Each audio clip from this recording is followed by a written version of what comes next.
The Weird Circle. In this cave by the restless sea, we are met to call from out of the past stories, strange and weird. Bellkeeper, toll the bell, so that all may know we are gathered again in the Weird Circle.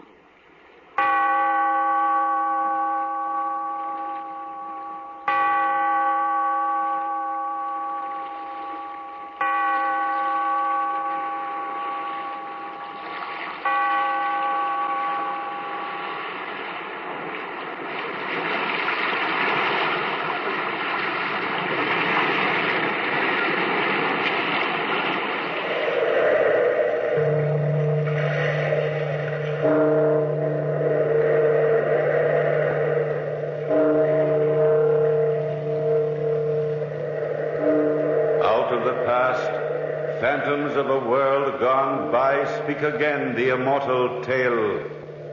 A terrible night.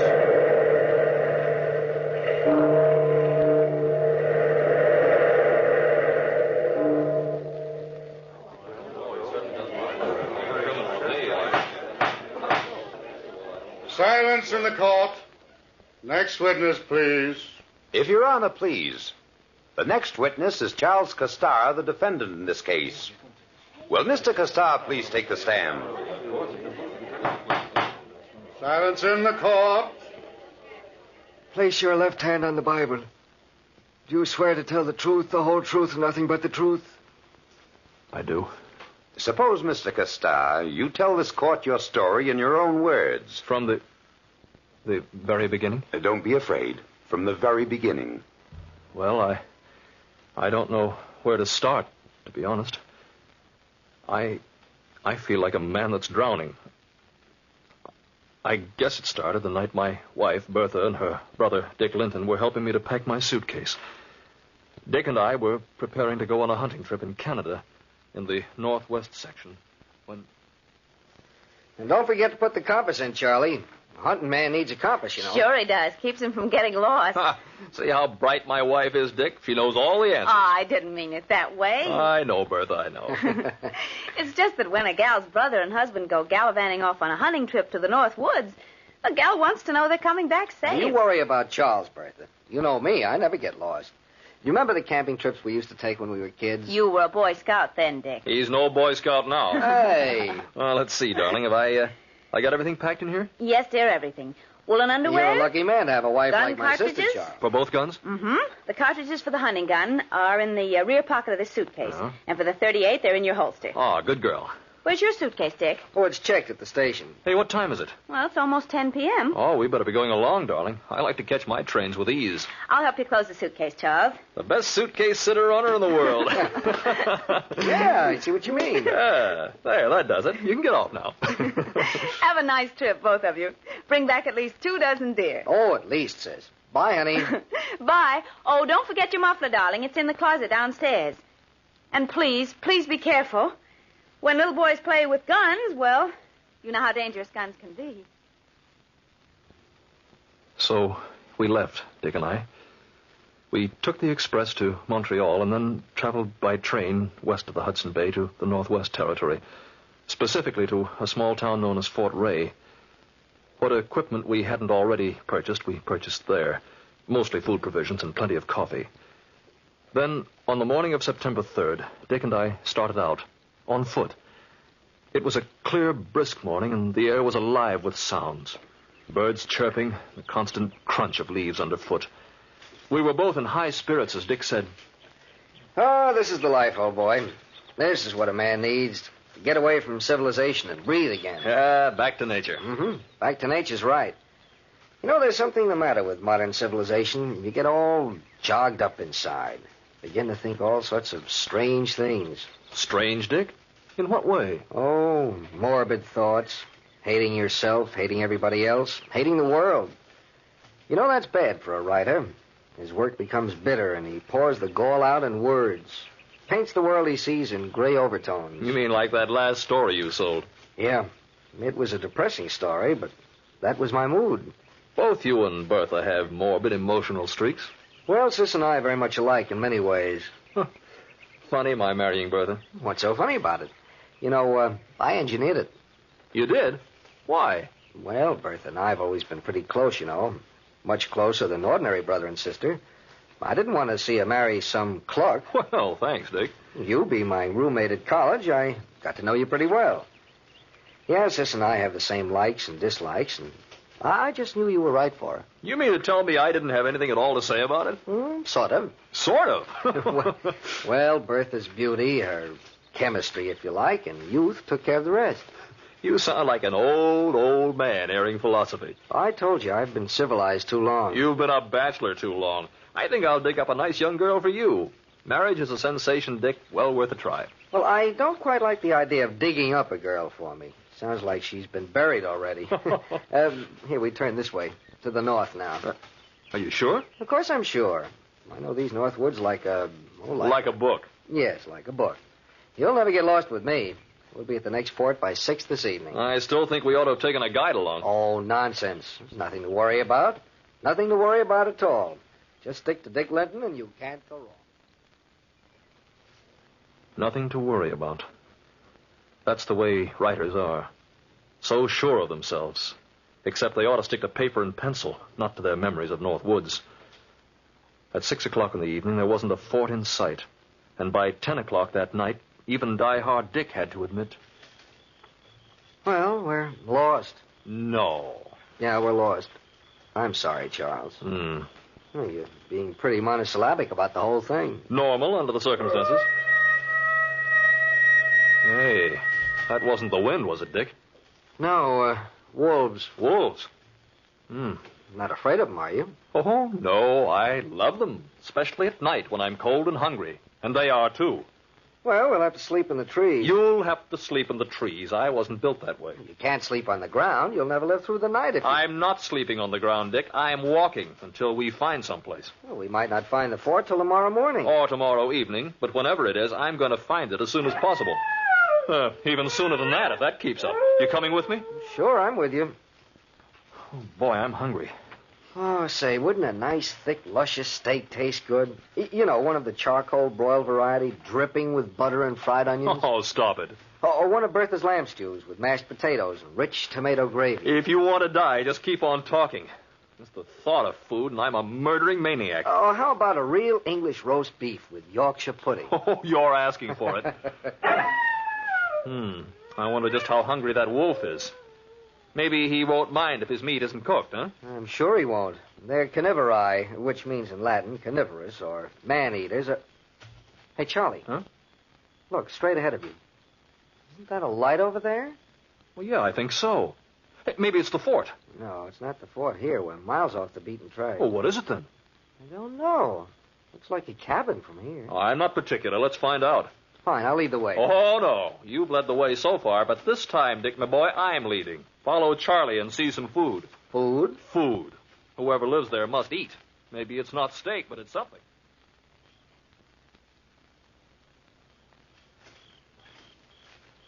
It is a cabin, all right. Shall I knock on the door? Well, you can't get in any other way. Who can't? This rickety old shack could be blown down by a good strong breath. Funny-looking place, isn't it? I'm not amused. Knock on the door. Such a timid knock. My hand's numb. Yeah, we'll try it again. Hope this guy's friendly. So do I. Uh-oh. Our friends are sniffing about again. And I don't look at all well in tomato sauce. Oh, Charlie. Evening. Something I can do for you, gentlemen? We managed to... We hope to find some place to stay for the night, sir.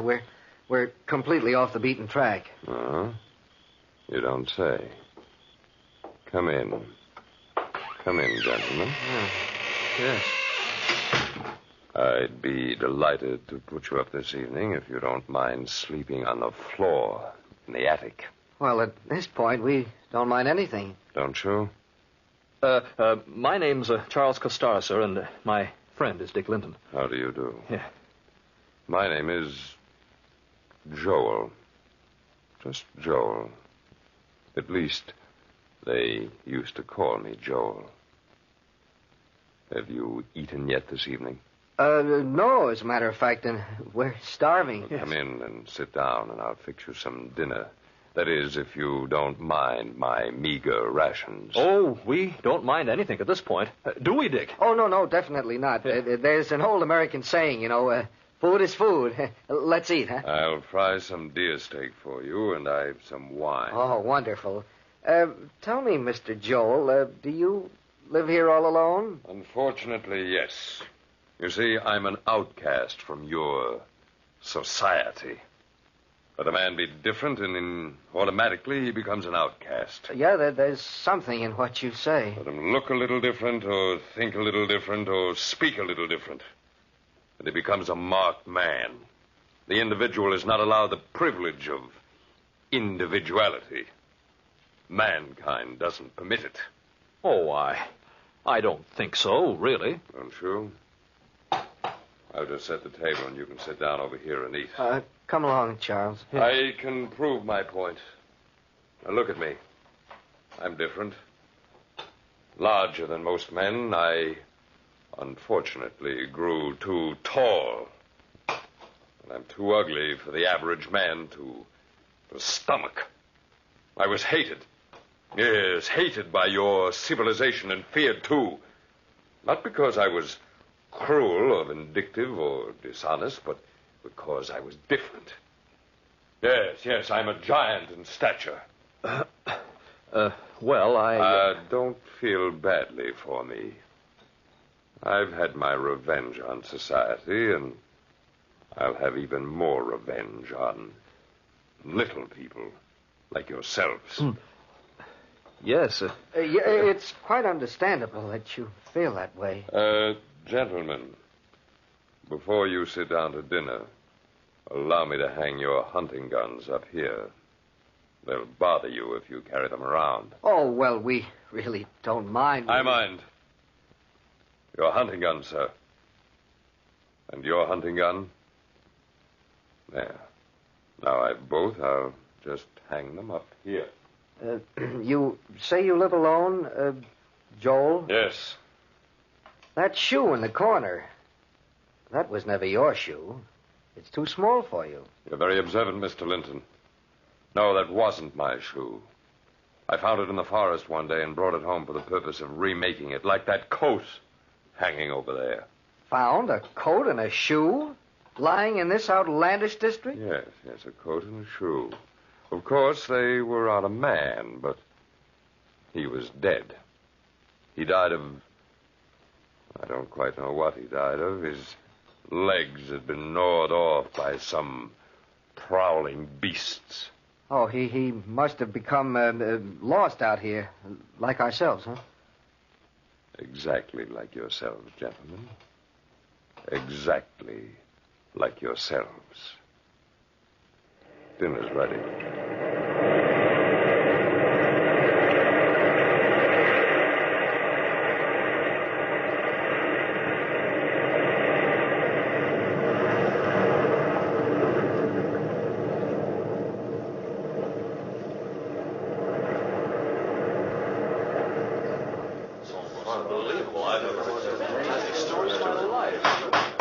Silence in the court. Silence in the court. Now, go ahead with your testimony, Mr. Costar. Well, you can see what a spot Dick and I were in. We didn't trust that man for a second. Believe me, he was... Well, darn it anyway, the man was unbalanced. It was well after we finished eating dinner that Joel lit a good, warm, roaring fire in the fireplace, and then... Well, gentlemen, it's time to retire. I'm sleepy, and I'm sure you two are. Yes, very sleepy. Mind if we take our guns upstairs? I'd like to clean them. You won't need them this evening. You can clean them in the morning. Come along, please. Come on, Charlie. Yeah, I'm right behind you, Dick. Be careful of this stepladder. It's rickety, to say the least. So I notice, yeah. I'll go first and get the blankets out. Yes, fortunately, I have 2 blankets up here, although they're musty enough. Oh, don't worry about us. All right. Come up now. Right away. I'd feel a lot better if I had those hunting guns. I don't blame you. You can see for yourself, Mr. Linton, that this attic is not accustomed to guests. musty, and the spiders are troublesome to strangers. Spiders? They are my friends, my only friends. They say he who shares a roof with you automatically becomes your friend. They have shared this roof with me for many years. Good night, gentlemen. Sleep well. Oh, good night. Great Scott, what kind of a mess have we gotten ourselves into? I don't know. He's got a cog loose in his mind somewhere, that's certain. Very certain. What'll we do? I'll tell you. One sleeps and the other stands guard. That won't do us any good, Dick. He's 10 times our size, and besides, we're unarmed. I've got your 38 in my pocket. You forget about it, huh? Yeah, I did. Look, through these boards in the attic. You can watch Joel very easily.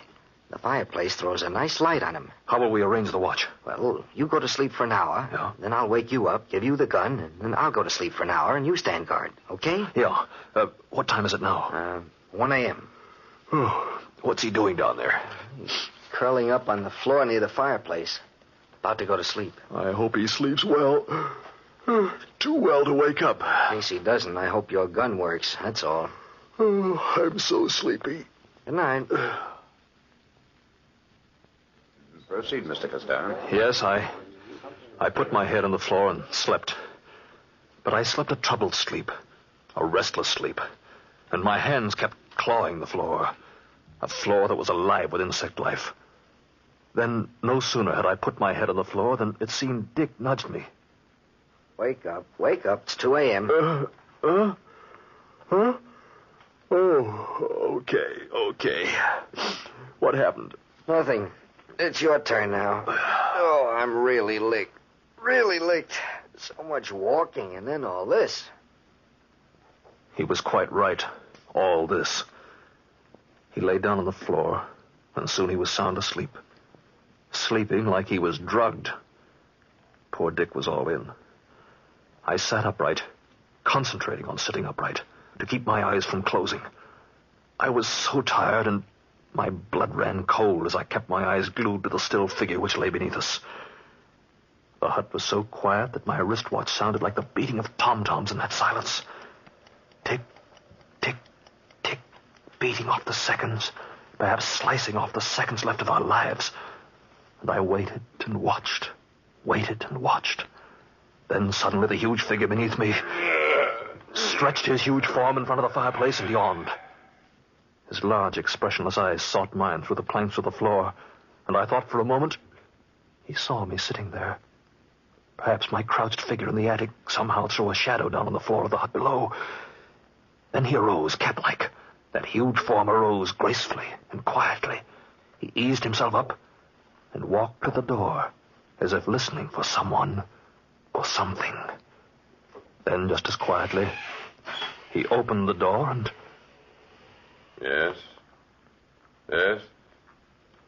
Yes, come back shortly. He said, come back shortly. Who was he talking to? And what was he talking about? Come back. Come back to murder us. He shut the door just as gently as he opened it. And then returning to the place before the fire, he again curled up near the warmth of the blaze. I glanced down at my watch. It was 3 o'clock. I nudged Dick, gently at first, and then harder. Dick, your turn. Dick, wake up. Oh, we're up so soon. Yes. Here's the gun. Okay, I'm awake. Anything happened? Listen, he's got an accomplice. What? Somebody was standing outside the door a while back. He told him to come back shortly. That explains the small shoe, maybe. Maybe. Oh, I'm so tired, I don't think I can sleep. I don't think I can sleep. You'll sleep. Just relax. I don't think so. Really,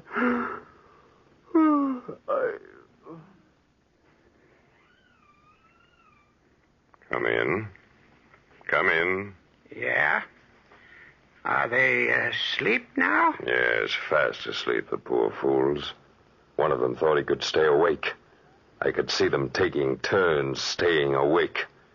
But I put enough dope in their wine to knock them out completely. Have they much money with them? Who knows? But whatever they have, we need.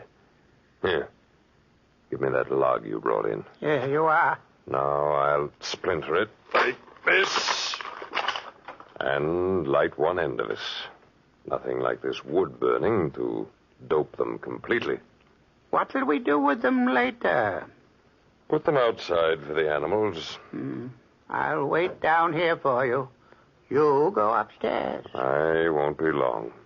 These things never take very long. Dick, give me the gun. Give me the gun. Dick, have you fallen asleep? Dick, wake up. Dick, are you doped? Dick, he's coming at us. Give me the gun. Give me the gun. Please, Dick, give me the gun. There, I've got the gun now. You're laughing at me. You're laughing. Time to wake up now for the last time. No, take this. There, that's got you. Where's your friend? Where's the little man? Dick, help me find the little man now. Help me. Dick.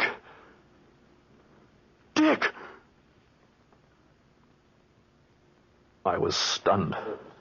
Completely stunned. The room looked strange to me. The smoking gun in my hand looked strange to me. The whole world seemed to blot out in front of my eyes, and suddenly I looked down at the dark mass lying at my feet, and then I looked up.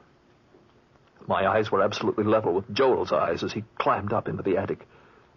Then, in a voice filled with horror, he said, Great Lord, sir. What have you done? You've killed him, and he was just about to wake you. Yes, I killed Dick Linton, my best friend, when he was just about to wake me. I'd been dreaming, and I killed him.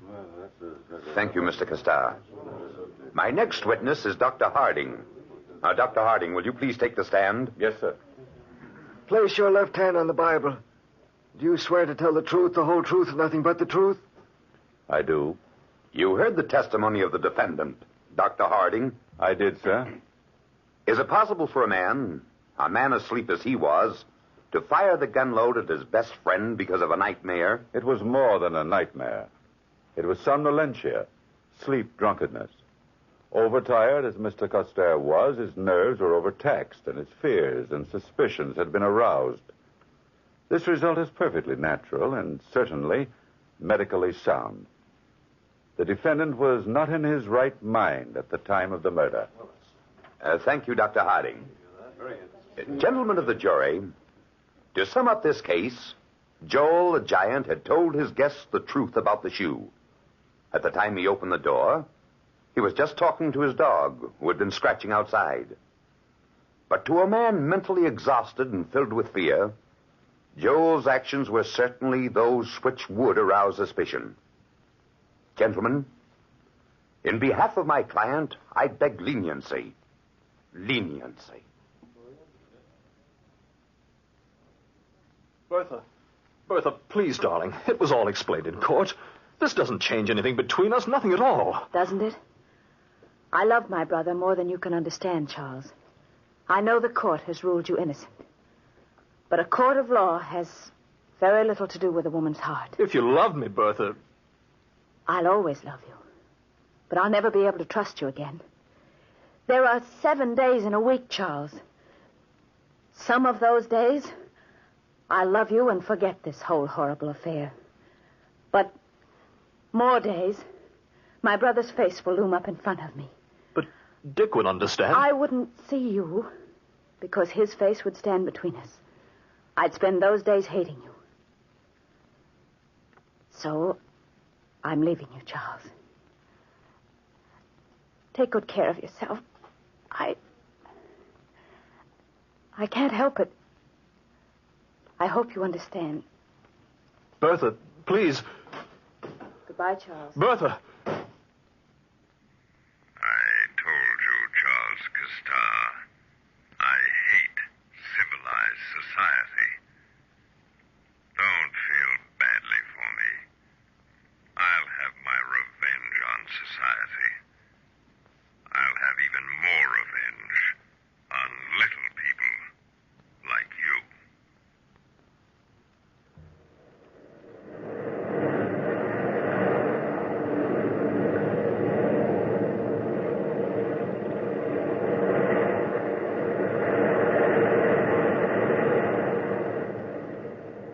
time-worn pages of the past, we have brought to you the story, A Terrible Night. Bellkeeper, toll the bell.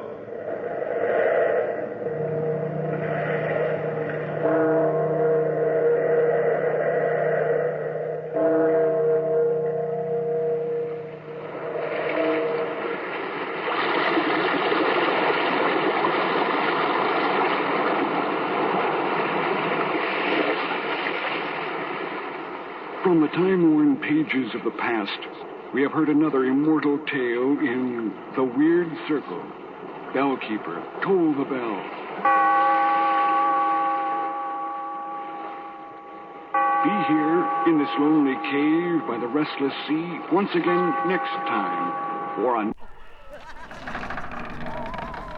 Return soon, brave listeners, to the shadows and secrets of Weird Circle, where each tale beckons you deeper into the unknown. Stay tuned for more chilling adventures from Golden Age Radio, rumble.com/c/GAR.